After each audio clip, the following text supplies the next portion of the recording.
Good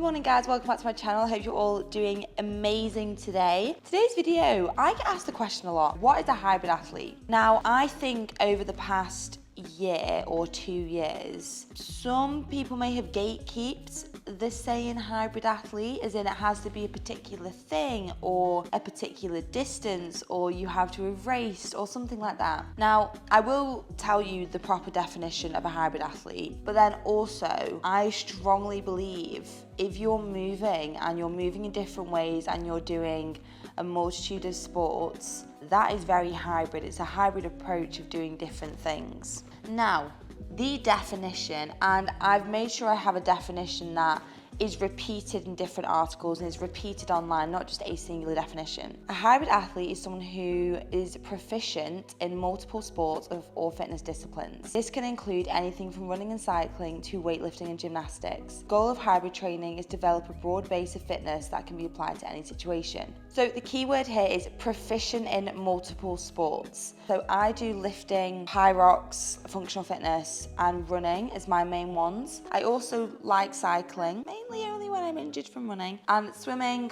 You know, I used to swim a lot, but swimming occasionally would be a nice thing as well. But my thing is, if you're doing multiple sports, and yes, obviously having a skill in them and executing them as the sport should be executed, I think why would you not be hybrid? Why would you not be hybrid? It's not like you run 100k like I did and you do high rocks and you lift, and it's not a number, it's what you want to do, but you're doing it skillfully in those different areas. I think it's very important not to gatekeep the saying, or there's some people on Instagram are like, oh, people are jumping on a trend. I mean, it's not really a trend, but it sounds pretty fucking cool, doesn't it, when you say hybrid? So if someone wants to be a hybrid athlete, let them be it. Do you know what I mean? I just felt like I wanted to share that this morning. But I wanted to go over a few things today in terms of how I do what I do, why I do it. I have an 18K coming up very shortly, in maybe like half an hour, so I need to actually get this coffee down me.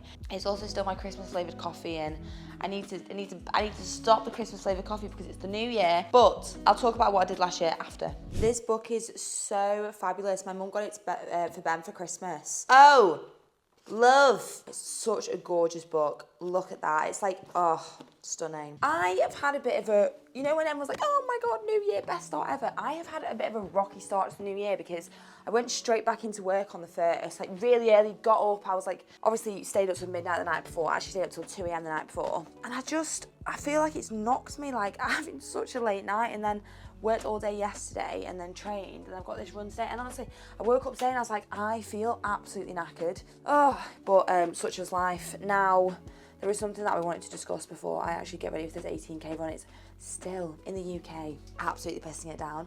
I feel like that is the new norm over here in the UK. Yeah, so the end of my 2023 in terms of being a hybrid athlete. Now, I ended 2023 on such a high, and it was probably one of the best years of my life. Like personally, there's a lot of things happen. Obviously, I got married and everything like that, but there were physical and mental challenges that I definitely overcame. Like business-wise, we announced that we're funding for investment for my coach, which is incredible and it's so exciting. But 3 main things happened in terms of like what you guys will probably be more interested in. All these 3 things that I'm about to speak about have like full YouTube videos on them, so make sure you go back and watch them. The chest marathon was my debut marathon, and it was probably the hardest thing I've ever done in my life. It was harder than the 100k. And I say that because honestly, I blew up at 27k in Chester, and it was just, I was humbled. It was going to be a PB anyway because it was my first proper race. I've ran marathons before when I was prepping for the 100k. The quickest one I did was like a 3:40 in that prep. So I did a 3:18 at Chester, and I was really happy with it. But I also wasn't happy because it wasn't what I was capable of or what I expected, considering how much I prepped for that marathon. Do you know what I mean? So I did Chester Marathon, it was humbling, it was very hard. And then 3 weeks later, I flew to Nepal and I was at Everest Base Camp for 3 weeks. And it was the most life-changing experience of my life. And behind the scenes, and you guys don't know yet, I'm doing a lot of things to build up to hopefully go back out to Nepal and do quite a lot of charity work, because I was really touched by everything that I saw in Nepal and what it was like. And if I can help in any way, I want to help like the porters and things like that. So that is something that it was incredible. It was very life-changing for me. I had like an epiphany. It was all a lot. And one of the hardest things I've ever done, again, certain parts of that trip were the hardest things I've ever done. Again, we've got a full YouTube on that, so go back and watch it. 7 days after that, when I got home, we flew to Lanzarote and I had the Lanzarote Marathon. And there was no expectation on that. It was more so just run it. But I did really well. It was very hot.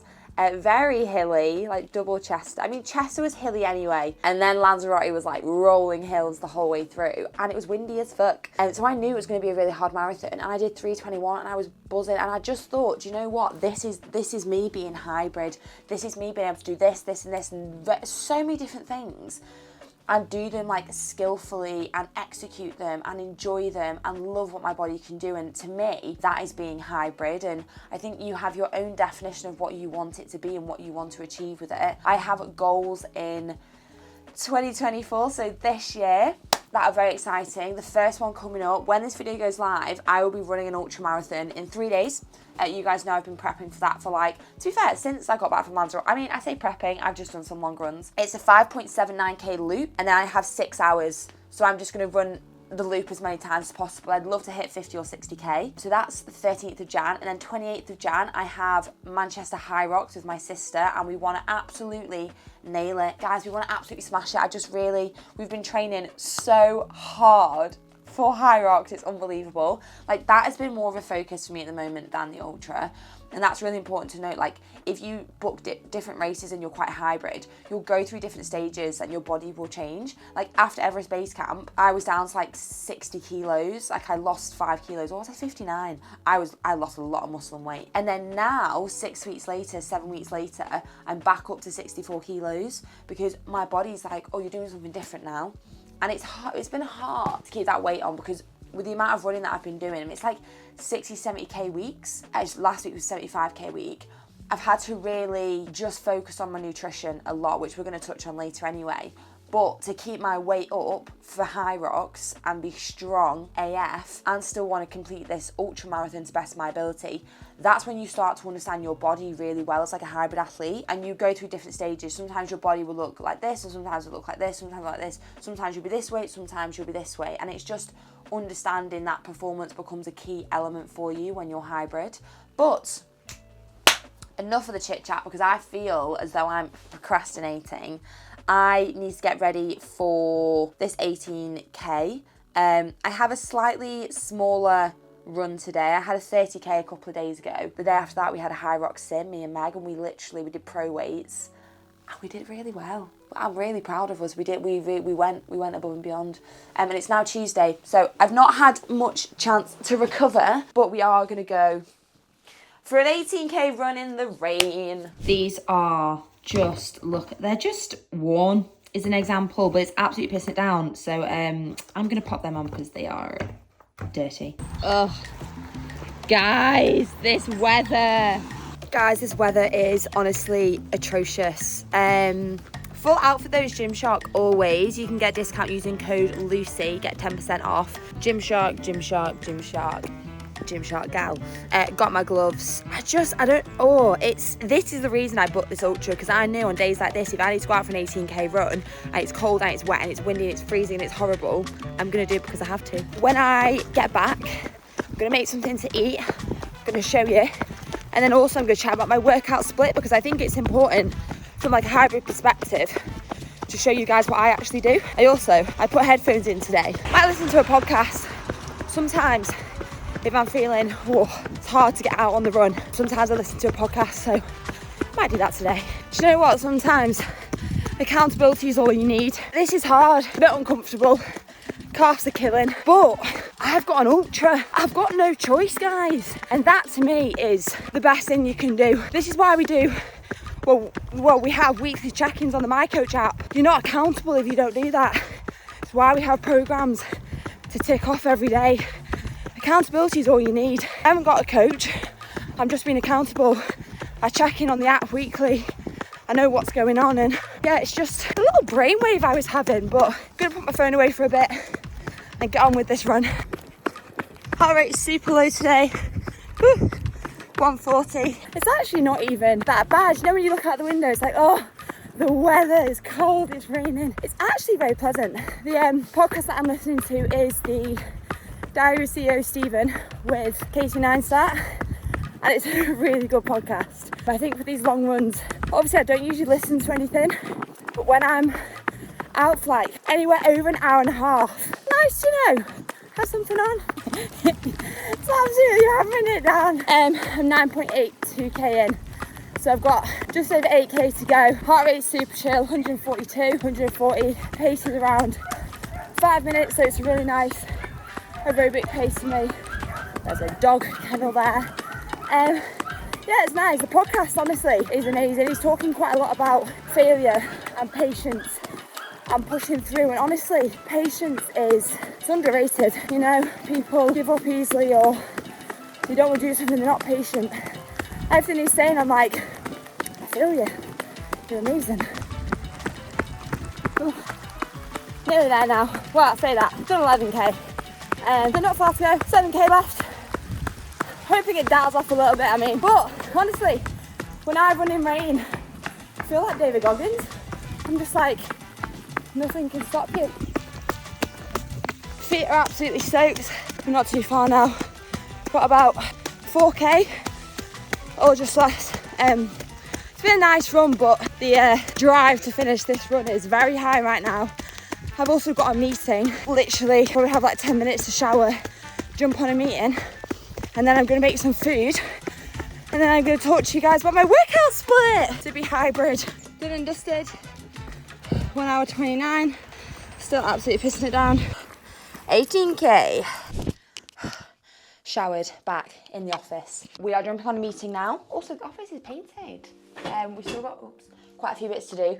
But we are jumping on a meeting, and then I will make some food. Do you know what I realised? I have had so many back-to-back meetings, and I was like, oh, I'm going to quickly go and eat before my next one. I ate, and then I didn't show you, and then that's great news.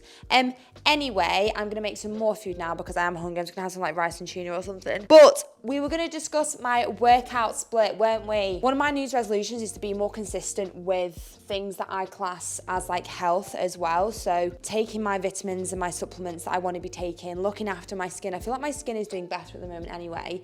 Looking after my hair, looking after myself, like wellness things are actually so important. Because at the end of the day, if you're not looking after your health and your body, gut health, for example, and all the goodness, all the things like that, you're not hitting the triad of health. This is the Beauty Collagen from My Protein. Collagen is fantastic for hair, skin, and nails, and I think it has had a massive effect on my hair, skin, and nails. These are the My Protein greens. I find them pretty tasty, to be fair. I've got the peach flavour. And then I also take vitamin C powder. To be fair, I'd usually just take vitamin C as is, like in a tablet, but because I've started having these every single day, it kind of makes sense just to throw it in. The powder actually goes a long way, which is really ideal. Okay, my workout split, because this is something that's always asked on the old Instagram. I train a lot. Do you know what I mean? There's no and ahhing, I train a lot. And one of the key reasons in terms of why I say to people, I grew up as an athlete, is a really important thing to note, because I used to train 9 days a week. There's only 7 days in the week, which means I did double sessions from a very young age. So because I've had that very athletic upbringing with swimming and doing the gym alongside of it, and then just doing the gym, and then mixing now into being like very hybrid, you have to remember that I have a background in that. So people, when they're like, oh my God, you have no rest days. I take rest days, but I take them when I need them, which isn't all the time, because I have the ability from years and years of training to be able to push my limits is the best way for me to do it. Like, I don't redline every session, not at all. The Hiiii ones, a lot of them are redlining because I'm going for it. Runs on, I do a lot of aerobic runs. The interval sessions are super hard. And then my general weight training, body building style sessions, they're also not really redlining. So what you have to remember is everyone's different in terms of their capabilities and their training. Anyway, workout split. Monday, I do glutes and hammies as a tired session, so working on posterior chain, always have like heavy hip thrusts in there, alongside a Hiiii WOD. Now the Hiiii WOD will only be like 15 or 20 minute AMRAP, and I'll throw it onto the end of the session. Usually quite erg based, so ski erg or rower, I'll definitely do something in there. Tuesday morning is an aerobic run, and it'll be anywhere, so it goes through different stages. Obviously, because I'm prepping for an ultra at the moment, it will be anywhere from 14 to 20 kilometers. Today was 18 because I have the ultra soon. Aerobic, so the heart rate this morning was 140. We're chilling. The aerobic runs, easy runs, we're chilling. And then sometimes on the Tuesday as well, I'll do a YouTube challenge. So the marine video I did, go back to the marine video if you've not seen it, it was absolute hell. I had a 12K that morning as well. So sometimes I'm doubling up on the YouTube day, but I'm doing like a crazy YouTube challenge. Wednesday is upper body, so like bodybuilding style upper body with quite a big element of functional fitness in there. And then I'll either tag on the end of it a high rocks AMRAP thing, or I'll go later to the gym that evening and do a high rocks session. So do like a full high rocks session, maybe like a 50-minute EMOM, an AMRAP, training with the girls, a hybrid, like whatever it'll be. That's not always, that's only occasionally. Thursday is intervals, and intervals will be anywhere for me at the moment, taking into consideration that I'm doing an ultra and high rocks, will be anywhere from 14 to 16 or 20K. When I'm doing marathon prep, those intervals push up to like 23K. They're fucking crazy, they're wild. Friday is a full high rocks session, so a long high rocks session, which is basically all the high rocks elements with the running in there as well. So I'll do a K run between high rocks elements. Saturday is a long run day. Again, depending on what I'm doing, it could be anywhere from anything over 21K to maybe at the moment 38K-ish. And then Sunday, to be fair, Sunday has been a rest day for me for the past couple of weeks. I coach our high rocks class or our running class in the morning, and then I'll either train early morning before or I'll do after, but a lot of the time it's just been this coaching, so I've not actually been training. I've just not felt like it. I felt like I needed more rest. Sometimes I will get up and do pull-ups and like hip thrusts additionally in the home gym, but that is pretty much my workout split. The runs have been crazy at the moment. We've hit like 50, 60, 70, 75, 80K weeks, and then this week, because we're dropping down a tiny bit, it'll be more like a 60K week, and then I've got my ultra. So there's a lot going on in my life in terms of training, but for me it's a priority. I get it done early morning, so I have a full day to do. We've also got a lot going on with like the app and the podcast and like Lucy Davis Fit, so it means that I get my training done early in the morning or later at night, so I have a full working day as well. I think I obviously don't show my full working days on here. Like I've had 2 meetings today, I've got another one this afternoon, and I'm gonna be sat at my laptop for probably the next 4 hours. I don't really show that much on here, but I'm telling you that that does happen because it's not all like glamorous and amazing, you can train whenever. It's got to get up at like 5 o'clock, get these sessions in, get the long runs in because they take a couple of hours, get back to work, take these meetings, do this, do that. And I think sometimes I forget to show that side of it and it looks like a complete highlight reel, but I'm just training and doing things really, really hard at the moment. It's basically where I'm at. 2024 is very exciting. Comment what goals you've got below for me. I'd love to know. We've just kickstarted our 12-week Flex Your Failure Challenge. It only started 3 days ago, to be fair, so if you want to jump on my coach with 50% off, do not tell the team that I'm doing this, but use code YouTube50. I'll make that code now, and it'll give you 50% off your first month. So get involved, get the new year off to a good start. And on that note, I need to finish my greens. I'm actually pretty slow. I'm gonna love you and leave you. I'm just gonna sort my hair out as well. And I'll see you next week's video. Bye.